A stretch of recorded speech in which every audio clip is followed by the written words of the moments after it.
As a daughter, she's the light of the house.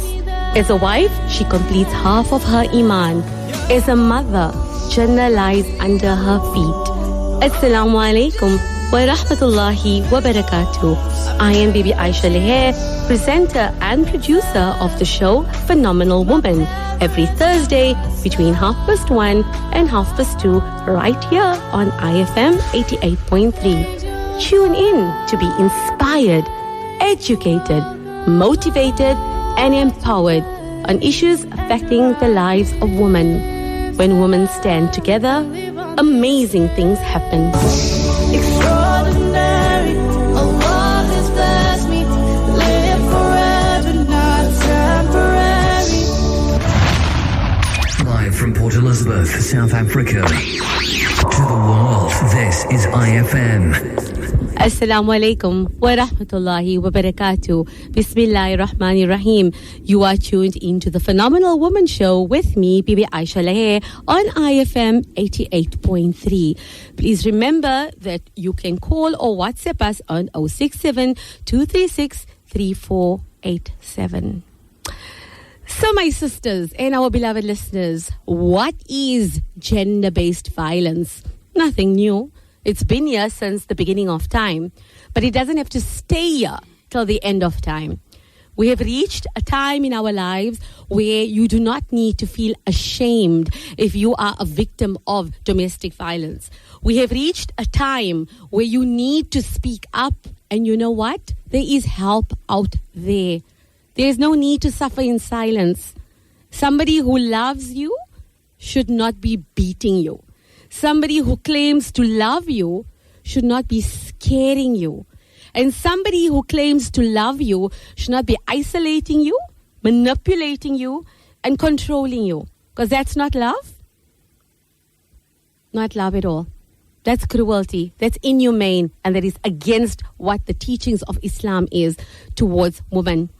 Males are mahrams to women, and they have a responsibility to look after the women in their care, whether it be their mothers, their sisters, their nieces, their wives, their daughters. But similarly, when we talk about gender-based violence, it's not only women who are victims, because sadly, in today's time, there are women, well, I don't even think it's today's time, it probably was there all along, but men were too embarrassed to speak out. There are women who also inflict pain on men.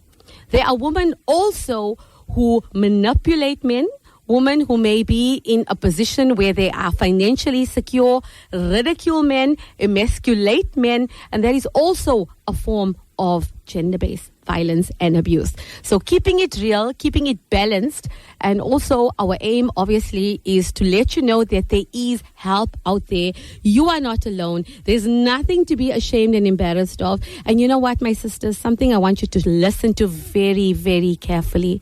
If you are a victim of domestic violence, don't ever tell yourself, he hit me, but I deserved it, I was wrong. If you were wrong in any particular situation, whatever the circumstances were, the way to move forward is to communicate. But lifting your hand on a woman or on a man, being vulgar and abusive, that is not okay. That is against the teachings of Islam. So very, very important reminder for all the listeners that today is a very, very serious topic. Something where we need to become united and stand against gender-based violence.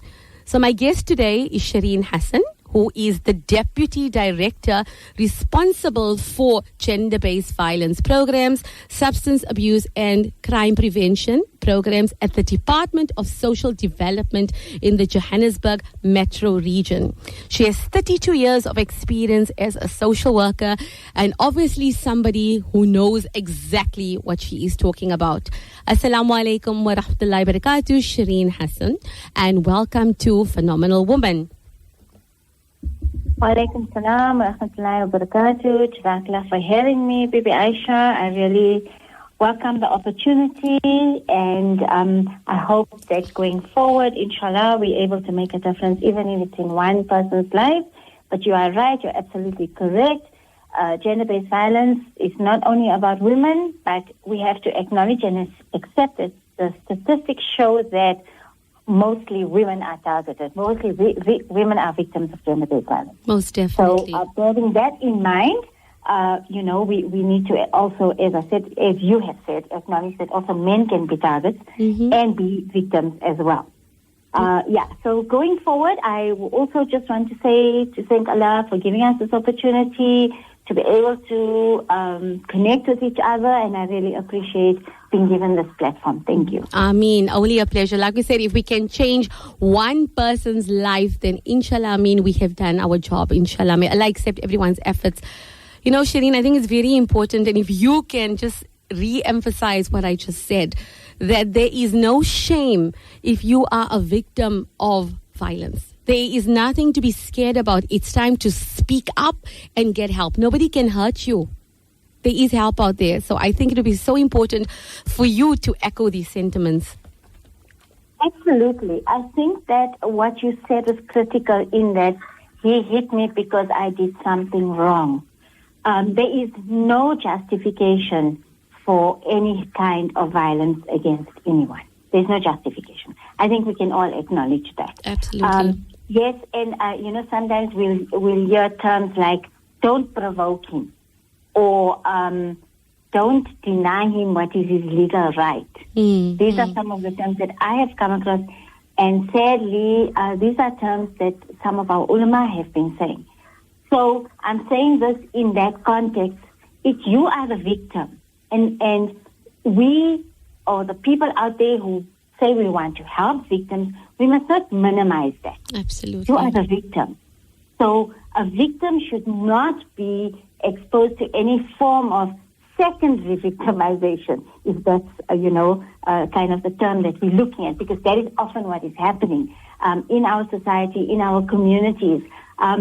For example, when I say secondary victimization, say a woman goes to the police station because that's her port of entry to report a domestic violence matter.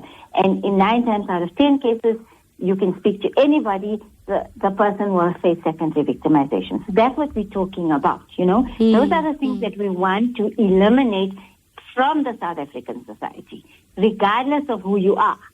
You should not be exposed to any kind of secondary victimization. So I think we also need to be careful of the kind of terms that we use when we talk to victims, because it's sort of seen as a stigma, Exactly. that I'm now stigmatized because I'm a victim.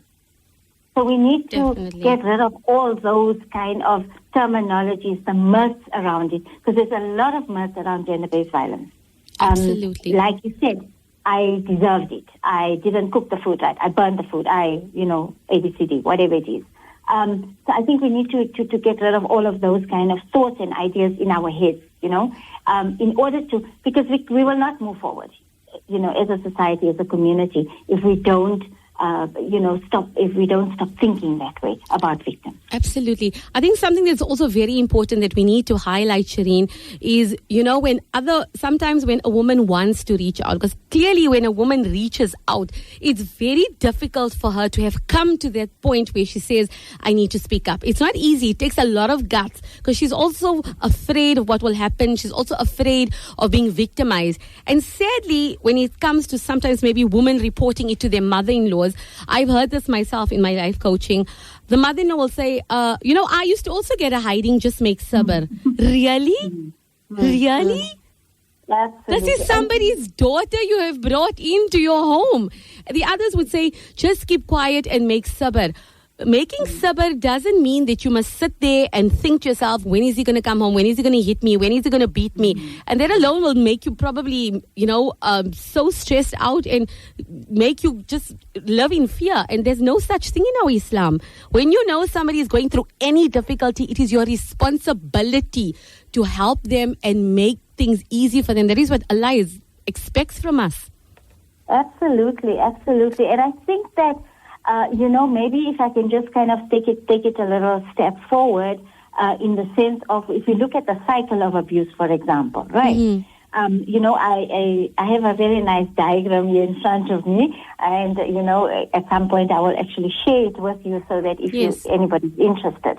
So basically, we look at a situation that the tension building. That's what we call the phase 1, where the tension increases, you have a breakdown of communication, the victim becomes fearful, and she feels the need to placate the abuser. And I think that's what we're talking about. Don't provoke, Yes. And then you have the incident that happens. And remember, violence is not only physical violence. It can be emotional, it can be verbal. It's anger, blaming, threats, intimidation, coercion, all those kind of things, right? Mm-hmm. And then the victim, the actual abuse will happen, and then we go to phase 3, which is reconciliation. So the abuser will apologize or give excuses and blame the victim. I think that's critical. Mm-hmm. You made me do this. Yes. You burned the food, Yes. so that's why I Yes. did whatever I did, And or deny the abuse occurred, or will say it wasn't as bad as the victim claims, right? Mm-hmm. And then your phase 4 is the calm, where the incident is forgotten, no abuse is taking place, and we call it the honeymoon phase. And it's a cycle. So we'll go back again to tension building, and that is what people in domestic violence situations face on a daily basis. That is so true. The other thing is also that shame that nobody will believe you. I have money. I'm powerful. Nobody will believe you. You're making things up. And I think something which is very, very disgusting, it is actually so cruel, is when the abuser would say, I didn't do anything to her. She's bipolar. She's making it up. I mean, that's a whole nother show. Labeling people with something, a condition which is so serious, calling somebody bipolar is not a joke. If you have to see somebody who is experiencing bipolar disorder, it's not a joke. And something else also which is very important is that even if you have any illness, you are not that illness. You are suffering from that illness, but you are not that illness. You won't tell someone, oh, you know what, I left her because she's crazy, she's got cancer. You would never ever do that. So there is another form of, I think, manipulation. It's also a form of gaslighting. It's a form of narcissism. Yes, absolutely. And you'll find that, we also deal with perpetrators. We do perpetrator programs as well. Yes. That's one of the services that we offer. So it's called like the Intimate Partner Violence Program. It's a PRPA, Perpetrator Intimate Partner Violence Program. Mm-hmm. And you will find that, sadly, most perpetrators of violence have a very narcissistic personality. So they know how to manipulate, force. They will also isolate the victim, which is what you've mentioned earlier. That's one of the critical things. They isolate them from all connections that are important to them, their support systems, parents, family, friends, their circle. They will isolate the victim. And, I've heard of a situation where a victim she was locked in the house. Right? Sure. You would go to work every day, lock the door, and she would not be able to call anybody or anything like that. That kind of a thing. So it can take measures that we cannot believe. Also the jealousy. Why did you? If you go say to a function, for example, and men and women, somebody looks at you. It's because of you that man looked at you, kind of thing. Yes, you were making eyes at him, yes. Yeah, you making eyes. You made him look at you, yes, yes. I must now punish you for that.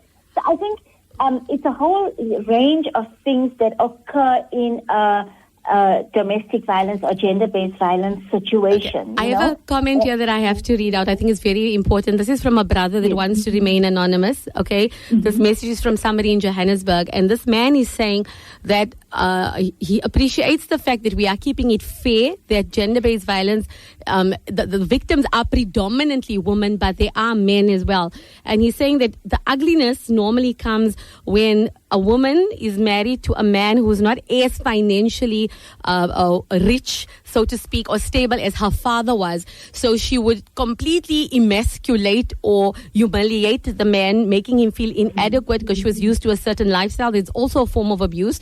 The other comment that he says is, a man that once was so perfect for you as your husband, the moment you are divorced, he becomes bipolar, he becomes a wife beater, he becomes an abuser, and that is the story stories that women go around telling people about men. First thing that they do is put a protection order, and yet they say a lot of it is unfounded. It's just anger and rage and jealousy to try and make themselves feel good. So he says, like, he appreciates that we're keeping it fair, but to also highlight to our listeners that there are women that also are perpetrators, and they're not hitting the man physically, but also by tarnishing his name in communities and in families and lying about him. That is also abuse, and again, Allah knows best. Thank you. No, absolutely Thank correct. I think that, remember, in those kinds of situations, you will get that a lot, Yes. you know? So, for example, let's say we have a situation where a couple divorce and there's children, which in most cases there is, right?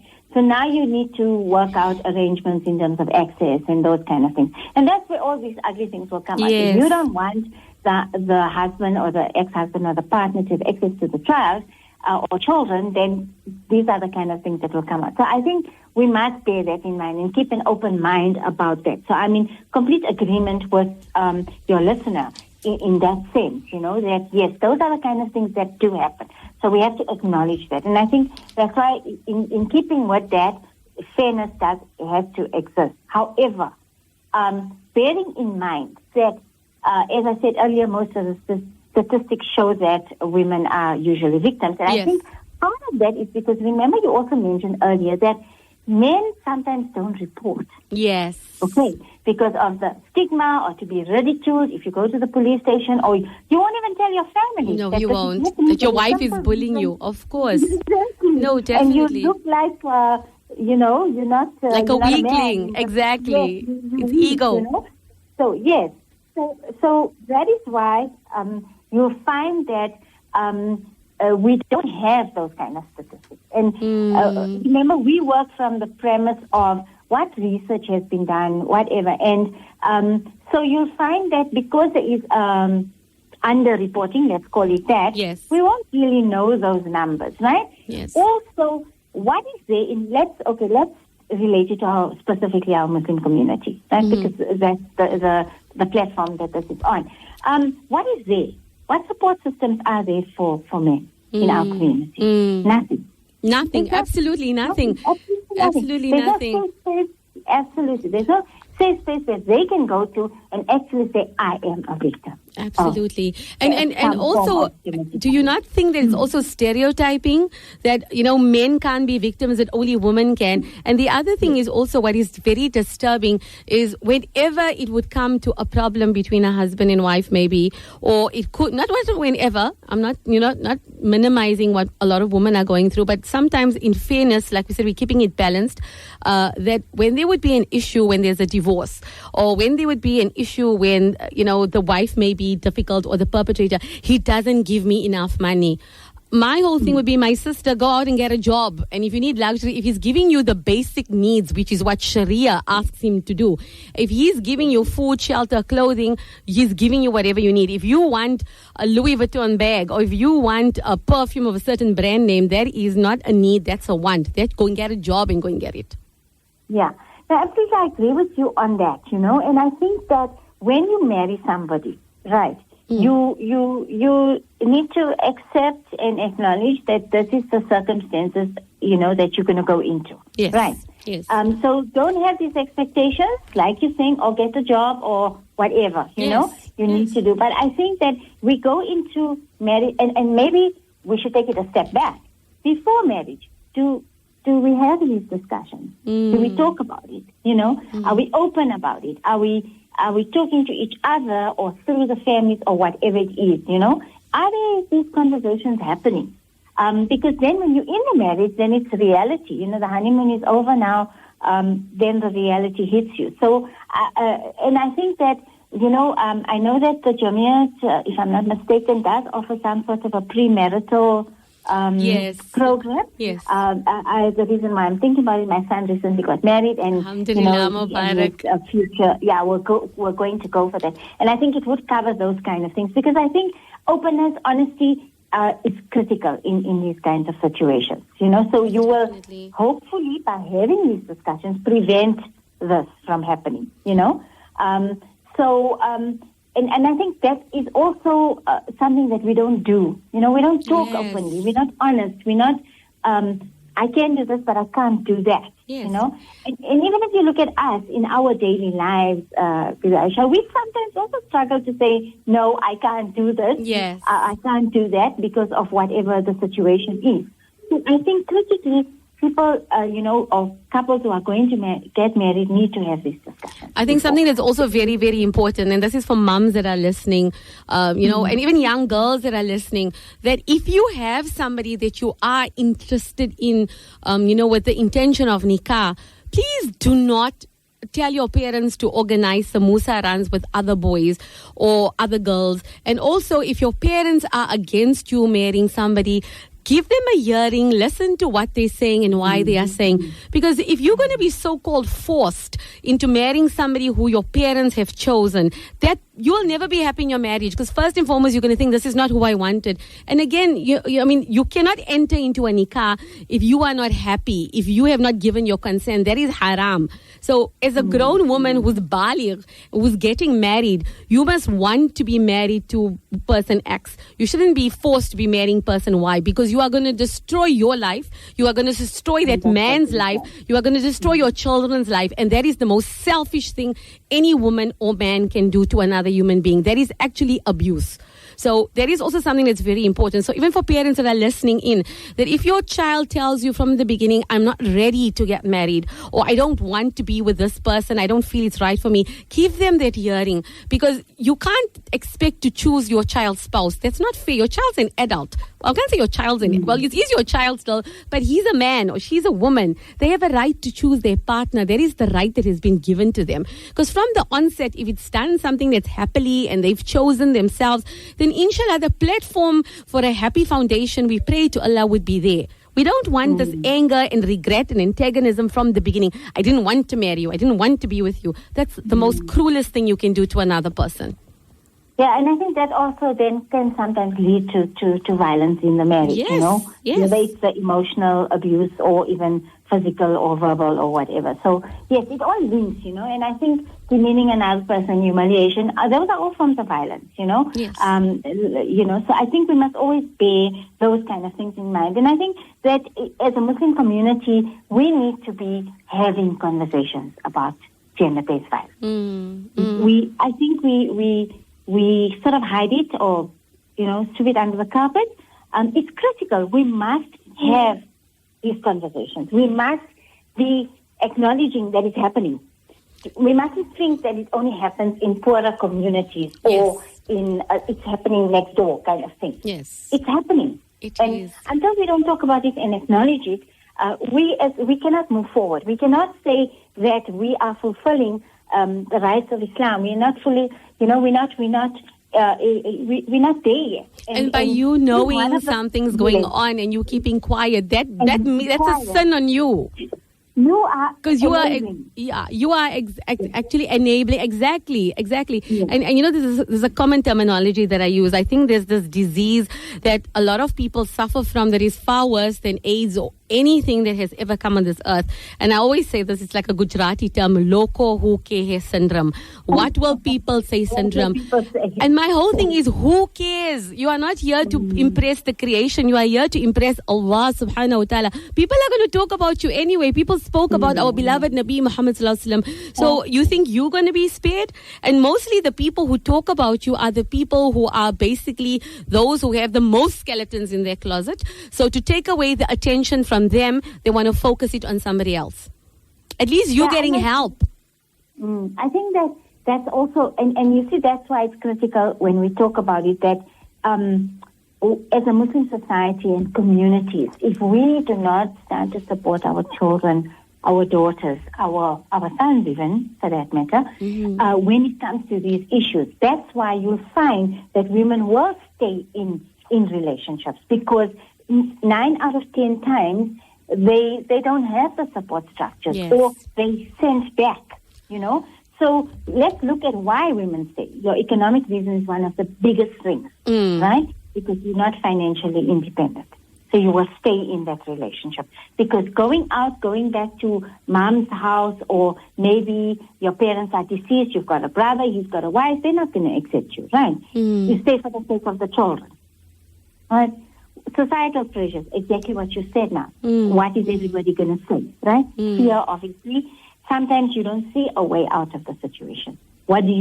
You know? I had a woman call me some months ago, and she... her husband was having an affair. Okay, there was no abuse, but I guess that you can call it abuse in a way. It is, exactly. He broke the trust. And then he stopped the affair, and then apparently now he is having another affair. And so I asked her all these kind of questions, like, you know, what do you do, blah, blah, blah. They have a business. The business obviously took a hit because of COVID. But anyway, so I said, okay, she's got 3 kids, however many, whatever it is. What is your plan? What do you think you can do? Like, we spoke about that she worked. And that was one of the things. She could not leave this marriage because she was financially dependent on him. So then, you know, we obviously explored options. But that is the point I'm making, is that, and no family support, by the way. She had no family support at all. So where does she go? Where does she go? And that is also the other thing that I think is critical for us in our community. What is there for women as well? Yes. We have no shelters, right? That a woman can go to, that a woman can access. And I'm specifically talking to women on this one. There's no shelters for women who are victims of gender-based violence. There aren't any, specifically for Muslim women. But in reality also, I just need to intervene there, that even if you go to a shelter, let's be very, very honest about this. You're not going to stay there for life. You're going to stay there for 2 or 3 months until you basically get probably some therapy. And they're going to empower you. They're going to teach you basic skills so you can earn a living. And let's be serious. Let's be very serious. I mean, you're talking from a government perspective because of, you know, your designation. It is 2022. Very rarely in 2022 will you find a woman who does not have a job. It is 2022. Every woman is doing something, even if it's from home. It's for your own independence. It's for your own self-worth. It's for your own interest. It's also so you're not dependent on a man, because if a man has abusive tendencies, if he has issues that he has not resolved when he was a child, he knows that you are with him because of that money and he will exploit it. And if you're going to sit there not doing anything, you are willingly being the punch bag. And I have to just also make a comment there. I'm playing good cop, bad cop here. But if women say, I don't have a choice, I'm with him because I don't have money. My sister, you have a choice. It's having faith in Allah, having a plan, getting out of there. Are you going to wait to get out of there in a body bag? You have a choice. There's no such thing and there's no place to go. There's plenty of places to go. But the thing is, you may not have this luxurious life that you may have now, but getting money and getting overseas holidays or whatever, that's not luxury. Those things don't matter, because in your core, in your heart, you are unhappy and broken. Because it comes at a price. Doesn't matter. It comes with a price. And the thing is, you can't sell yourself short. And also staying in a marriage because of the children, you are not doing your children a favor. You are actually messing them up psychologically. Later, they're going to have issues when they want to get married. They're going to have issues with relationships because they look at their parents as the benchmark on how a marriage should be and how to treat a man or a woman. But we're going to continue after the ad break. Please don't go away. Very important comments that I need to share from listeners, by listeners, and we will be doing that shortly. When I'm low and my knees can rise, I feel helpless and I look into the sky. Some people will say to accept their fate. When if this is fate, then I find a way to cheat. Oh, oh, oh, I say a little prayer. Oh, oh, oh, I know your eyes are always fair. I know what they call you when I need somebody. I know what they call you when I can't stop my chest from falling down.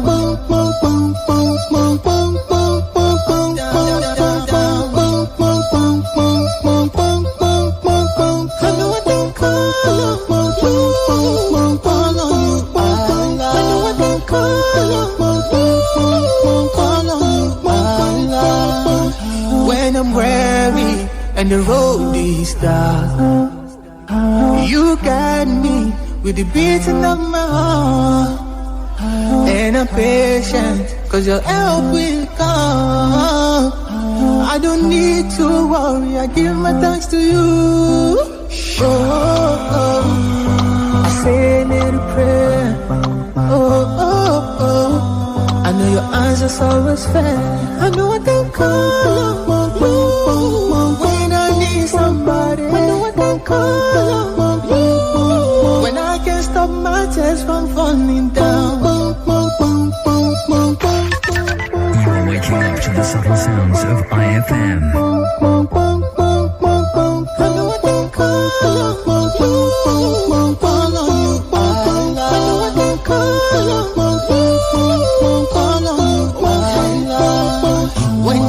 I need someone, need somebody to please to.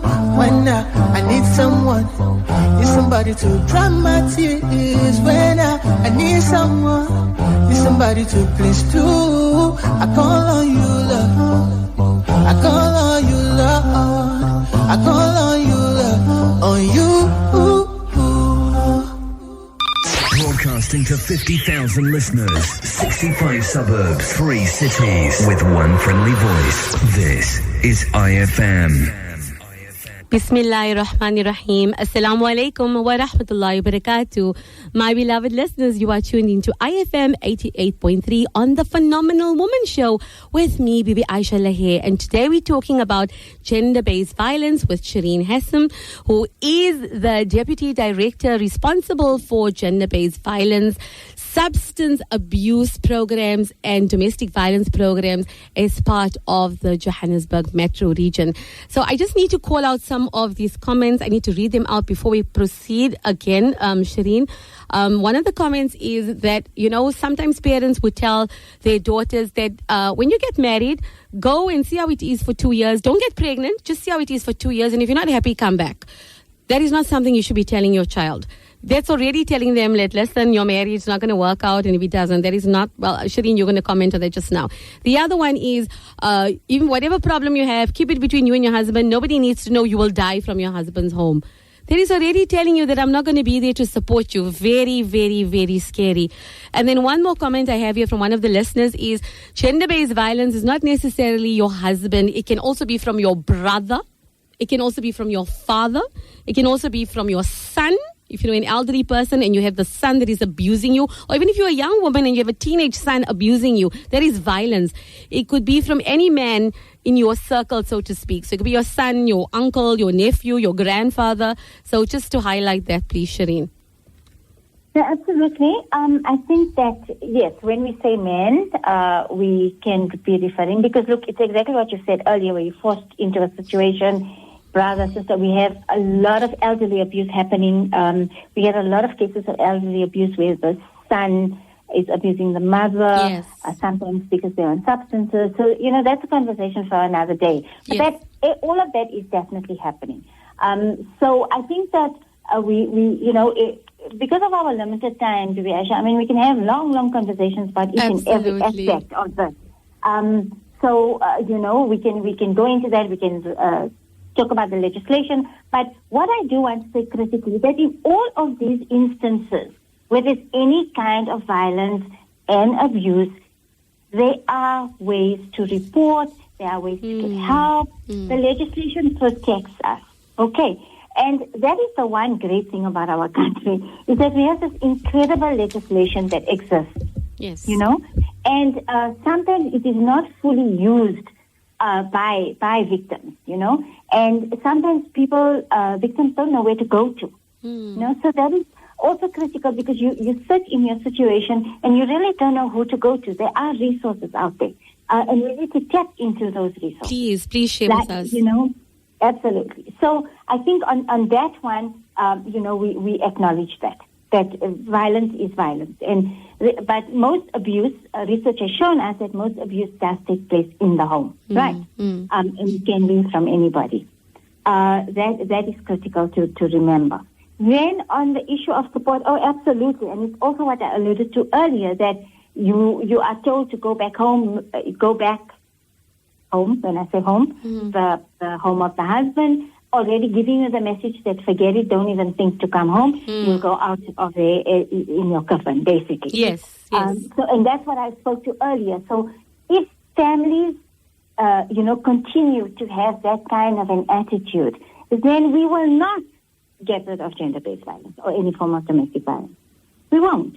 So it's so critical for our Muslim communities to wake up around those issues, to say we need to support our children. Yes, don't take sides when there's issues happening, but any kind of abuse, especially physically assaulting, is not acceptable. There is no justification for that. Absolutely. Doesn't matter who you are. No justification. Doesn't matter what you've done. No justification for that. Right? That's the first thing. And then also, like I said earlier, our support structures have got to be in place. So yes, we can say the woman must work, she must become financially independent, she must do all of these things, but we also have to say, at what price will that be? Right? Yes, in Islam, it is the husband's role to provide. A woman can go out and work. I mean, Abu Nabi Sallallahu Alaihi Wasallam married Khadija radiallahu anhu. Yes. She was a woman of means. Yes. So it comes from that. But obviously, in today's times, we need to be realistic that when we go out to work, we must remember where we're coming from. We must not do it at the expense of our beliefs and our Islam. Would you agree with me today? 200%. There is Sunnah, there is Hadith. Yeah. Totally. I mean, you're a working woman, I'm a working woman. We know exactly. So you conform to those kind of things. So I think that is important, right? The other thing on the issue of you can come back home, I don't even know where to start on that one there, because really, my mom told me a story once of this man, a family person that they knew, and apparently he said to my mom, his daughter was getting married, and he said, "No, I told my daughter, don't worry, my child, your bedroom is still here, we will not change anything." No. So that's the message we are giving here. So we're not saying, listen here, when you enter into the marriage, it's a partnership, you have to work on it, not because now, one small thing, I run back to mommy and daddy. Then mommy and daddy, really, what are you saying? Come, sit, let's talk it through, let's try to work it out. And that is our role as parents. That if we take that stance, then obviously the message to our children is clear. And if you look at it, one of the things that we've picked up, you and I have both picked up, is divorce rates amongst the Muslim community is on the rise. It's skyrocketed, exactly. It's spiraling out of control. Because Julia, she's married, 6 months later, how's your daughter? Oh, no, she's back home. Or my son, or whatever it is, right? So, and again, if I work from a statistics and research perspective, then we don't have these numbers of the Muslim community. We don't have the numbers for the simple reason that most of the marriages, the Islamic marriages, there are no statistics on that. Yes. Right. But if we had to add that to the other numbers or the national statistics, I think it would really skyrocket. So these are the messages that we are giving our children. Yeah? So I think we need to be very realistic about a lot of things. And like I said, we can have conversations about, we can talk about this for days. Yes. And actually not come to any kind of an end, because there's so much that we can talk about. Absolutely. There's so much that we need to talk about. Now, my sister, on this issue. The woman that is in the situation right now where she is being violated, where she is being physically, emotionally, psychologically abused, whether it's by her partner, whether it could be a brother, any man in her life, how does she get help? What does she do? What avenues are open to her? She's probably feeling very scared and vulnerable right now. She doesn't want to tell her family because, again, loco hoke syndrome. She's also scared, what will people say? What does she do? Okay, the first thing, critically, right, if we want to talk now from a legislative perspective. Yes. Okay, is you would go to your nearest police station. Right. You can do that. You can go, because most police stations, let me not say all, because all don't have it. Most SAPS offices have what we call victim-friendly rooms. Okay, so these are specific. They link to NGOs. So NGOs would have a social worker based at these, what we call VFRs, victim-friendly rooms. So the minute you're a victim of gender-based violence, you access your local SAPS, and you will then be assisted by the person who is on call at that particular center, right? But failing that, or sometimes they aren't, then it will be your normal processes where you go, you lay a charge and that kind of thing. But also, you need to look at the resources in your community. So we have Department of Social Development, which is national, right? All departments of social development are across the country. So you would look at the resources that you have in your specific community. Some communities have NGOs that work, with victims. So it might be your local child welfare organizations who can refer you to somebody. Then you'd have women's forums. You have organizations like Sisonke Gender Justice, Women and Men Against Abuse, all those kinds. So it's critical to know the resources in your community, right? Because every community has different resources. So we need to say, as organizations, that these are the services. So what we do is we go out into communities. We create awareness that, yes, DSD is here as Department of Social Development, but these are your other ways of help. Yes. So a critical one, which I'd like to give you the number of, is what we call the National Gender-Based Violence Command Center. Okay, please. So I just call it GBVCC. National Gender-Based Violence Command Center. Okay. Please go ahead. The number there is 0800. Okay. It's a toll-free number. Yes, it's a toll-free. 0800 428 428. Please repeat that. 0800 428 428. Brilliant. Now, I need to ask you another question that's just going through my mind right now. So you have a lady, a sister, who goes through this process. She has somebody to give her the courage that, speak up, stop all of this, go to the police station. So you could be a trusted friend, it could be a sister, it could be somebody from an organization. But then when it comes to laying their charge, going forward, when it comes to court, they retract out of fear. Yes. Why? Please talk to these sisters, because that happens almost all the time. The social worker gets frustrated. Yes, the family gets frustrated, and they're like, why are you doing this? And the common answer is, he loves me, I was wrong, I was overreacting. And a lot of the times it's done out of fear of the future. It's a fear of the future, the fear of the unknown. That's why your support structures are so important. So yes, you can follow the legal route, you can do the legislation, follow the processes of getting a protection order, you go to court, the respondent is called to court sometimes, and also sometimes families put pressure as well to say, now, how are you going to survive? How are you going to manage with your children? Who's going to support you? Whatever. So the families are also the problem sometimes. Yes, so very much so. We're not going to support you. We have our own responsibility. And especially if a mahram tells you that he's committing such a sin. Exactly. Because I think that, sorry, Aisha, I think that's why I'm saying to you, our support structures are important. So I will emphasize that families, you need to change your mindset. It's like what I call a paradigm shift in your thinking. You need to change how you think about the role of a woman in our society, in our communities. Like as women, we have rights, all of that, right? We need to change it. So it's a paradigm shift. We need to change that thinking, to not be so worried, as you said, what the neighbors will say, what people will say, but to focus on your daughter or your son who is a victim. And so that also brings me to my earlier point where I spoke about shelters and safe spaces. So in some communities, they have what they call the green doors or white doors, right? These are identified houses now. You'll find that predominantly in townships that only certain people know about. Yeah? Yes. And a victim can actually, even in the middle of the night, can actually go and knock at that door and be given a safe space. That is something we don't have in our communities. Well, there's something that we have here in Port Elizabeth, which I'm very proud to say. I know there is a facility like this, yes, by Al Fida. Yeah, definitely. Oh, great. Yeah. Wonderful. If I look at Gauteng or Johannesburg area, then it's only NISA Women's Institute, which is based in Lenasia. In Lenasia, yes. So I'm speaking now specifically for Muslim women. So, and remember also, the shelters are also limited in the sense of who they can take in. So some shelters can only accommodate the women with children below 12.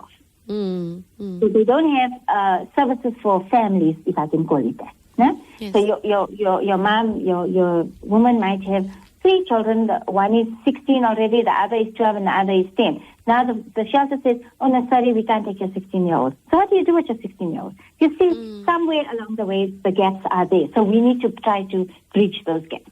So your support structures are important. Also, when you access the shelter, then as you're saying, you can't stay there forever. Usually it's 3 to 6 months. And during that period of time, some plan must be made. So you can get therapy, you can, learn a skill, whether it's dressmaking, whatever, cooking, baking, great, wonderful, right? What happens after that?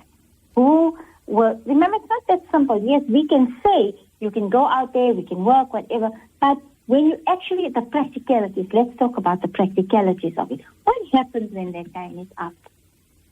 Are there structures in our communities, in our society, to say, okay, we will set you up for 3 months, assist you to pay rent, those kind of things. Yeah. So I think I'm talking on a practical level, right? The other thing about shelters is that they need to be safe in the sense of that the perpetrator cannot access the shelter. He must not know where you are. So it comes back to what you said earlier with the woman with the charges. So there's a lady recently that we assisted in a really, really horrific situation. Got her into a shelter. She's got amazing family support. Everything is in place. Guess what she does? She calls the husband and tells him where she is. Oh, no. Oh, no. No. Why did she do that? We were like, oh. And you want to empower her. Exactly. I think sometimes these women become so comfortable, and I'm saying comfortable in inverted commas, in the cycle of abuse that they don't know, they can't see a good thing when it comes in front of them because they're so used to this. And the other thing is also that when you are in a shelter, there is help provided, there is social workers, there is counselors.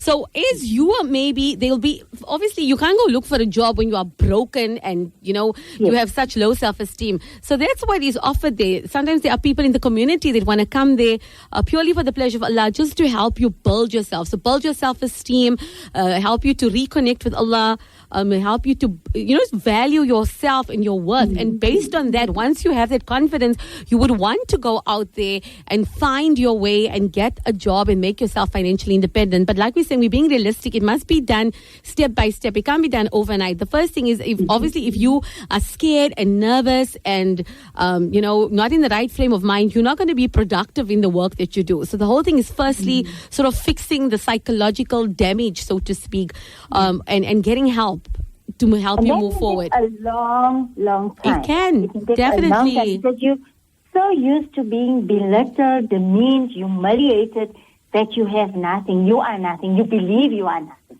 Yes. You know what I'm saying? Yes. You believe that because your self-esteem is like literally non-existent. So the person who works with you will have to first build that up in you. And that takes a long time. It's not even 6 months. It can take years before you reach that point. But in the meantime, whatever strength you can find within yourself, and if you have a good counselor who can nurture that and build that up to at least open a door slightly for you so that you can go out there and build a life for yourself. So what we also currently doing is we tend to focus a lot on the bad stuff, if I can call it that, right?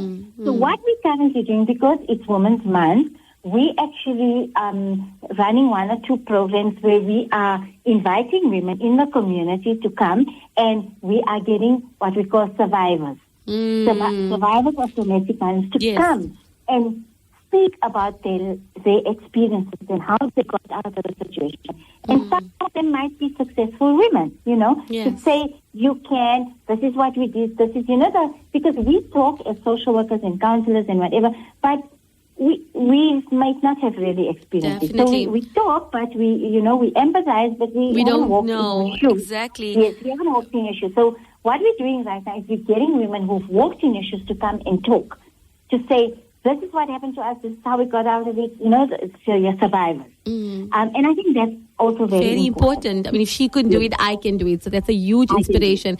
What other programs do you have in place for Women's Month, which is now in August, to, promote awareness on gender-based violence and to create this unity and strength where we say, we want to put an end to gender-based violence? We do a lot of work in communities, a lot of work. But what is critical, we need to obviously identify what are the underlying causes, right? So you're looking at many things that cause gender-based violence, like like we spoke earlier about socialization, the men don't cry, all those kind of things. So we need to target those kind of things, those kind of that make us believe that we are less, and also you're talking issues around substance abuse. Remember, there's a big link. Gender-based violence, there is a link between substance abuse and gender-based violence. Definitely. So you often find that if the partner or the whoever, in like you say, brothers, fathers who are abusing substances also sometimes tend to be violent. True. Right? The other thing I want to add on, there could also be childhood trauma that has been swept under the carpet. So maybe if you've witnessed, your father beating your mother or your parents getting divorced, and whether you're an adult or a child, it's still a loss for you, and there hasn't been counseling or, the child's been experiencing trauma. So that can also be a lot of unresolved feelings where this child now grows up into an adult. So physically you're an adult, but emotionally and psychologically you're still the scared little boy. Yes. So childhood trauma, definitely. Yeah. So we have to get stakeholders on board. We have to mobilize our communities, right? Get our stakeholders, like your community leaders, your civil society organizations. Faith-based is very important because lots of us, if you take it now in general, people go to church, our men go to the masjid, our community-based radio stations are critical. We need to target those resources. Bring everybody on board because we must talk with one voice. Yes. Yeah? And also on a personal level, like if you're sitting in a gathering and a man demeans a woman, why do our men not speak up? Why do they not say, by the way, that's not okay? Yeah. Because you have a sister, you have a daughter, you have a wife. Because they don't want to get involved. That's the common thing. They don't want to get involved. And later when there was a problem, I wanted to tell you, but then I just kept quiet. No. But you knew and you kept quiet. You are an enabler.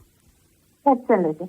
So it takes a society. The whole Ubuntu, it takes a village to raise a child. It's a village to raise a child. So it takes all of us to speak out against gender-based violence of any form whatsoever. Yeah. We need to speak out. And if as communities and societies we don't do that, this will never end in our country. Because remember, our country is steeped in generations of how societal values, patriarchy. If you look at apartheid and the damage it did to families, families are still suffering as a result of it till today. Yeah. Your absent fathers, the role models, we have all of this. So we have a society that has so many issues, and we think sometimes as social workers in this field, we feel so overwhelmed that, how on earth are we going to tackle everything? Absolutely. But we take it step by step. But also, I just want to add on that, breaking the stigma when it comes to going for help. If you're going to see a psychologist, if you're going to see a life coach, if you're going for counseling, there's nothing to be ashamed of.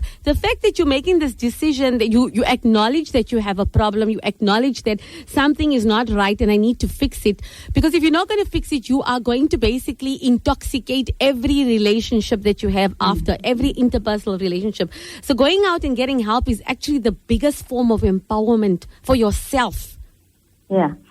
I think that, also like you're saying, by us doing these things and creating the awareness, we're hoping that, people will come out and speak and go to and get help.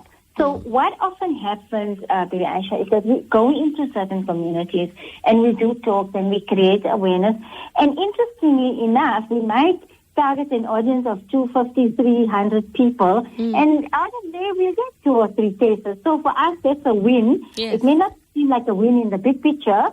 It's less than 0.1%, but the point is you will get somebody coming up there, approaching our social workers and say, this is happening, what can I do? What help can I get? So we do try as much as possible to, render a holistic service. And I also want to say that the other part that I spoke about just now was the issues around perpetrator. So your perpetrators of intimate partner violence. I think that is critical to say that if you are a perpetrator, seek help. if you feel that you are that person, you are out of control, you feel that, you know what I'm doing is not okay, because somewhere along the way, hopefully there is some conscience somewhere that speaks to you and says, this is not okay what I'm doing, I need to seek help. Come. There are organizations, there's your NICROs and places like that that run these programs, and we do as well. Seek help, you know. As you said earlier in your intro, the days of us hiding and pretending this doesn't exist are over now. Yes. We are in 2022. There are resources. They may not be perfect. We certainly not a first world country. Our resources sometimes are limited, but they exist. If you just find them and take the time. And there are people out there that's willing to help you, genuinely willing to help you. And the other thing is also what we need to understand, that when people are helping you, things are kept in confidence. So, you know, that's another thing. People worry, will people know the details? But again, just a message to my sisters that are listening in, and to all our listeners, and I'm sure Shireen, you'll agree with me, that the difficulty and challenges that you are going through, you don't know how many people you are inspiring when you walk out there and say, I broke free. I broke the cycle of abuse and I survived. You don't know how many women's lives you are changing by you just doing that. I mean, there's a lot of people suffering in silence. We think everything is perfect. You know, as women also, Allah gave us this ability to just smile. And we think everything's perfect, and we don't know what is hiding behind that smile. When we see these picture perfect moments on social media, you are seeing just one aspect of a person's life. You don't know the truth. But I just want to say, Shireen, very important, if you can just share with us, you know, as a Muslim community, how and what can we do to empower, you know, children, especially parents teaching their children about gender-based violence and how to stop it, literally. I think that, you know, speak out. That is my message to everybody. We need to speak out. We need to speak out. We need to talk about it. We need to acknowledge it's happening. It's existing. It exists in our homes, whether we're rich, we're poor, we're whatever. It has no, you know, thing on who you are, whether you're rich, you're poor, you're whatever. There's no such a thing. It's happening in any home, in every home, right? Well, not every home, but you know what I mean. Definitely. So I think critically that we need to accept that a woman, if we take it now from a woman's perspective, right, that a woman has rights. Your girl child has rights. Okay. That she's, and if you marry, then you must be respected because you're someone's daughter, you're someone's wife, you're someone's sister, right? Absolutely. You must be respected within your own right. And respect works both ways. We accept it, right? But there's nothing wrong in helping your wife to cook or bath the baby or clean the house. It's not beneath you to do that. If our beloved Nabi Sallallahu Alaihi Wasallam could do that, yes, and help his wife, what makes us different or better? You know, we know that there's situations where if your husband is helping you and his mother comes, oh my word, you know, so he like pretend that he's not doing anything. No, not okay. It's okay to help your wife. Absolutely. You know? And there's no such thing that it'll emasculate you or something. Like we said, it's sunnah. It is sunnah. And the other thing is also, unfortunately we come to the end of our show, but just like a few seconds, I just need to say this, that as a woman, as a mother, and, you know, the father, if you know, as role model to your children, the way a man should treat his wife and every woman that he interacts with, be his mother, his sister, his nieces, the neighbors. If you as a mother role model your behavior towards your brothers, towards your son, towards your husband, how you interact with men who are not your mahrams, you're also showing your daughters. You are setting that benchmark so that they should know how they should be treated. But Shireen, Jazakallah khairan to you for sharing such valuable information with us. May Allah subhanahu wa ta'ala reward you and your team in abundance until we speak again, inshallah. To our beloved listeners, receiving lots of positive feedback, alhamdulillah. But you know, more than anything, my listeners, our dua and our need for today is that if we can change one person's life, then we have achieved our objective. Speak up. There is help out there. You are not alone. Allah subhanahu wa ta'ala created each and every one of us unique and special, and we have a purpose. You are valued. You matter. Allah subhanahu wa ta'ala loves you. But Allah subhanahu wa ta'ala has also given you the ability to make decisions. If you make a choice to stay in that relationship and do nothing about it, that is your choice. Don't think that there isn't ways of getting out. If you make the decision and build the courage to say, I am going to stop this abuse, there is help out there. Seek your strength from Allah, my beloved sisters, and you are not alone. There is help out there. May Allah subhanahu wa ta'ala protect each and every one of us. May Allah subhanahu wa ta'ala grant ease and afiyah to those who are suffering. For those who are perpetrators, may Allah grant them hidayat. May Allah grant them the ability to see and understand that they need help, because there is help out there. You know, just remember this, everybody can change. I always think of the story where Hazrat Umar was on his way to kill Nabi Sallallahu Alaihi Wasallam. His intention was that before he met Nabi Sallallahu Alaihi Wasallam, and today Hazrat Umar is laying beside Nabi Muhammad Sallallahu Alaihi Wasallam in Masjid al-Nabawi. Remember that. So people can change, people will change. It is our duty to give them a second chance. It is our duty to help rehabilitate them. And may Allah subhanahu wa ta'ala accept everyone's efforts and grant ease to all. Please remember myself, my sound engineer Hamidullah, in your du'as, and everyone here at IFM. And we will remember you in ours. Until we speak again. As-salam.